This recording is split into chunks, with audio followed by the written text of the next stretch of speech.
Subscribe now and press the bell icon. Never miss an update. आज हम करेंगे animated physics. Animated physics में आपके सामने है Rutherford alpha scattering experiment. Rutherford alpha scattering experiment ने क्या किया था, रेडोन नाम के मटेरियल से अल्फा पार्टिकल स्कैटर्ड किए थे जो कि थिन गोल्ड फॉइल के अंदर स्ट्राइक किए थे, और उसके अंदर उसने क्या क्या ऑब्जर्व किया आप देख सकते हैं स्क्रीन के अंदर। सबसे पहले क्या हुआ, रदरफोर्ड ने क्या किया बेटा, यहाँ पे एक लेड ब्लॉक लिया। लेड ब्लॉक के अंदर से क्या निकल रहे हैं, पार्टिकल्स निकल रहे हैं। जो पार्टिकल्स जाएंगे, अल्फा पार्टिकल्स जो हैं पहले जा रहे हैं स्क्रीन के अंदर से। जो स्लिट्स क्या करेगी, अल्फा पार्टिकल्स को ज़्यादा स्कैटर्ड नहीं होने देगी। फिर उसके बाद है हमारी thin gold foil. Thin gold foil के बाद है ZNS स्क्रीन। ZNS स्क्रीन पर क्या होगा, जब भी कोई अल्फा पार्टिकल स्ट्राइक करेगा तो क्या होगा, गोल्ड क्या प्रोड्यूस होएगा बच्चों, साइन प्रोड्यूस होगा, एक स्पार्क प्रोड्यूस होएगा। सबसे पहले ये देखिए alpha particles, thin gold foil, lead plate, और ये है फ्लोरेंट जिंक सल्फाइड। ज़्यादातर अल्फा पार्टिकल्स देख सकते हैं आप सीधे पास हो गए। इट मीन्स ज़्यादातर स्पेस इसके अंदर क्या है, एम्प्टी है। Most of the space in an atom is empty.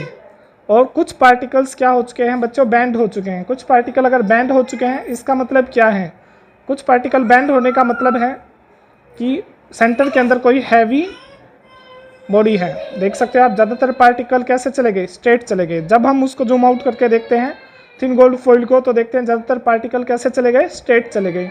Straight जाने का मतलब है बच्चों कि ज़्यादातर स्पेस इसके अंदर कैसा है, एम्प्टी है। एटम के अंदर मोस्ट ऑफ द स्पेस कैसा है, एम्प्टी है। ये रदरफोर्ड ने बताया। उससे पहले जो थॉमसन ने बताया था उसने ऐसा कुछ भी नहीं बताया था। तो रदरफोर्ड का मॉडल अपने टाइम का सबसे ज़्यादा फेमस मॉडल है। कुछ पार्टिकल वापिस आ चुके थे और कुछ पार्टिकल हल्के से कुछ एंगल से बैंड हो चुके थे। इससे हमें क्या क्या पता लग रहा है, देखिए ज़्यादातर पार्टिकल कैसे चले गए, स्ट्रेट चले गए, और बहुत कम आप देख सकते हो बैंड भी हुए हैं। बैंड हुए इसका मतलब जो एटम के सेंटर के अंदर एक हैवी पॉजिटिव चार्ज बॉडी है। Heavy positive charge body is known as nucleus. Most of the alpha particle pass through the gold foil and some of the particle bend from their path. It means there is a positive charge body at the centre of atom. Atom के सेंटर पर कैसी body है बच्चों, positive charge body है जो कि क्या कर रही है, उसको बैंड कर रही है। ठीक है, पता लगा बच्चों हम क्या क्या बताना चाह रहे हैं आपको इसके अंदर। और सेंटर के अंदर एक हैवी चीज़ है जिसका नाम है nucleus. Then who discovered nucleus, nucleus is discovered by Rutherford. हम कर रहे हैं बच्चों वो है हमारा Bohr's model of atom. Bohr's model of atom में क्या बताया था उसने, जो रदरफोर्ड का मॉडल था वो उसी को ज़्यादा एक्सप्लेन करके बता दिया था। रदरफोर्ड का जो मॉडल था उसको ज़्यादा एक्सप्लेन कैसे किया उसने, रदरफोर्ड के मॉडल में कुछ मिस्टेक्स थी, कुछ एरर था, वो एरर उसने कैसे रिमूव किया।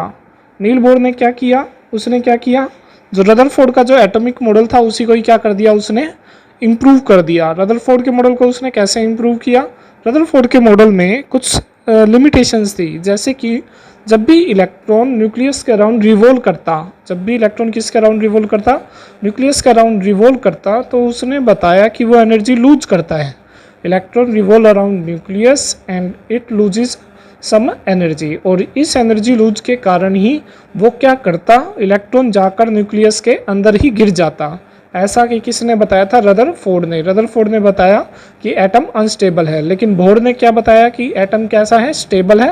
Electron revolve around fix path, this is known as orbit. इस फिक्स पाथ का नाम उसने क्या दिया था बच्चों, ऑर्बिट दिया था। इलेक्ट्रॉन जो फिक्स पाथ में रिवॉल्व कर रहा था, तो ये हम ये भी कह सकते हैं कि रदरफोर्ड मॉडल को ही इम्प्रूव करके कौन सा मॉडल बनाया गया था, बोर्स एटॉमिक मॉडल बनाया गया था।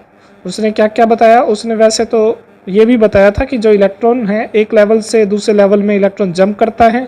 First energy level, second energy level के LMN सेल, इस तरह के कई सेल भी उसने बताए थे। उसने ये भी बताया था कि फर्स्ट ऑर्बिट में 2, 8, 8, 18, 18 इस तरह से इलेक्ट्रॉन को फिल किया जाता है। और इलेक्ट्रॉन जब एक लेवल से दूसरे लेवल पे जंप करता है तो एनर्जी लूज करता है और या गेन करता है, ऐसा रदरफोर्ड ने बताया था। तो रदरफोर्ड का जो एटॉमिक मॉडल है वो ज़्यादा बेटर है ऐसा नील बोर ने बताया था। जो नील बोर का जो मॉडल है वो ज़्यादा बेटर है as compare to Rutherford atomic model. Niels Bohr ने और क्या क्या बताया था, इलेक्ट्रॉन एक लेवल से दूसरे लेवल पे जंप करता है, और क्या बताया था उसने, एंगुलर मोमेंटम भी बताया था इलेक्ट्रॉन का, और उसने क्या बताया, चलो एक बार फिर से पढ़ते हैं कि उसने क्या क्या बताया था। उसने बताया था electron revolve around atom in a electron revolve around nucleus in a fix path known as, that fix path is known as orbit. उस फिक्स पाथ का नाम क्या है, ऑर्बिट है। और एटम कैसा है, स्टेबल है, उसकी एनर्जी हमेशा कैसे रहती है, कांस्टेंट रहती है, लेकिन वो क्या करता है, इलेक्ट्रॉन जंप करता है one level to another level, और इस तरह से वो इलेक्ट्रॉन जंप करके इधर से उधर क्या करता है, एनर्जी गेन कर देता है, या एनर्जी को क्या कर देता है बच्चों, लूज कर देता है।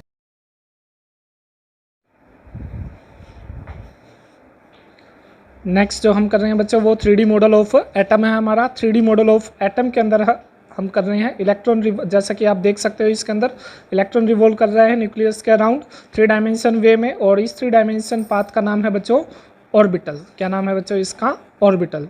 ऑर्बिटल और ऑर्बिट में डिफरेंस भी है, ऑर्बिट एक 2D पाथ है और ऑर्बिटल कैसी पाथ है, एक 3D पाथ है, जिसके अंदर इलेक्ट्रॉन न्यूक्लियस का राउंड रिवॉल्व करता है। ये एक 3D में आपको दिखा रखा है किस तरह से प्रोटॉन और न्यूट्रॉन कंबाइन करते हैं। प्रोटॉन न्यूट्रॉन कंबाइन करेंगे तो बच्चों क्या बनेगा, न्यूक्लियस बनेगा, और न्यूक्लियस कैसा होता है, बहुत ज़्यादा स्ट्रॉन्ग होता है, और इस न्यूक्लियस के अराउंड ही बच्चों क्या रिवॉल्व करता है, इलेक्ट्रॉन रिवॉल्व करता है। और इलेक्ट्रॉन रिवॉल्व करता, अगर हम कर रहे हैं बोर्स एटॉमिक मॉडल, तो उसके अंदर हम देखेंगे कि इलेक्ट्रॉन कैसा होता है, 2D पाथ में होता है, और एक्चुअली मॉडर्न एटॉमिक मॉडल में हम देखेंगे कि जो इलेक्ट्रॉन है वो एक 3D पाथ में रिवॉल्व करता रहता है, किसके अराउंड, न्यूक्लियस के around. This is the modern atomic model. और मॉडर्न एटॉमिक मॉडल में इस वीडियो के बाद हम इस टॉपिक के बाद हम नेक्स्ट टॉपिक में हम करेंगे कि इलेक्ट्रॉन किस तरह से एनर्जी लूज करता है और कौन कौन से सेल होते हैं, 1s 2s 2p 3s orbitals, different orbitals के बारे में हम स्टडी करेंगे।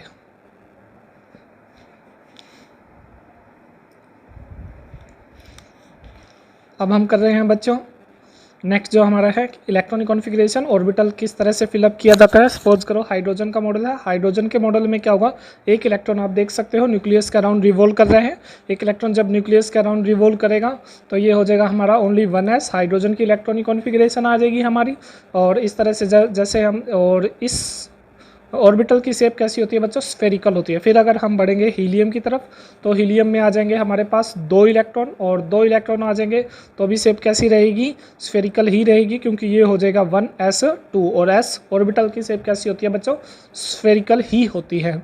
और इस तरह से हमें ये भी पता है कि एटम की कोई एक फिक्स बाउंड्री नहीं होती। और हीलियम के बाद आ जाएगा लिथियम, लिथियम आएगा तो इलेक्ट्रॉन फिर किस में आ जाएगा, फिर 2s में आएगा, 1s2 2s1, तब भी शेप कैसी रहेगी, स्फेरिकल रहेगी। और हीलियम लिथियम के बाद आ जाएगा बेरिलियम, तब भी स्फेरिकल ही शेप रहेगी, क्योंकि 1s2 कितना हो जाएगा, 2s2। और बेरिलियम के बाद आ जाएगा फिर बोरॉन, बोरॉन आते ही वो कैसा हो जाएगा बच्चों, 5 इलेक्ट्रॉन, तो 1s2 2s2 2p1। अब ये शेप कैसी आप देख सकते हो कि p ऑर्बिटल आ जाएगा। p ऑर्बिटल की शेप कैसी होती है बच्चों, डंबल होती है। तो फिर नेक्स्ट इस तरह से इलेक्ट्रॉन बढ़ते जाएंगे, boron, carbon, nitrogen, oxygen, 1 each में इलेक्ट्रॉन बढ़ते जाएंगे, और हमारा एटॉमिक मॉडल इस तरह से होता जाएगा। तो एटम्स की इलेक्ट्रॉनिक कॉन्फ़िगरेशन के अकॉर्डिंग मैं आपको बताना चाह रहा हूँ कि किस तरह से वो 3D डायमेंशन उसका होता है, किस तरह से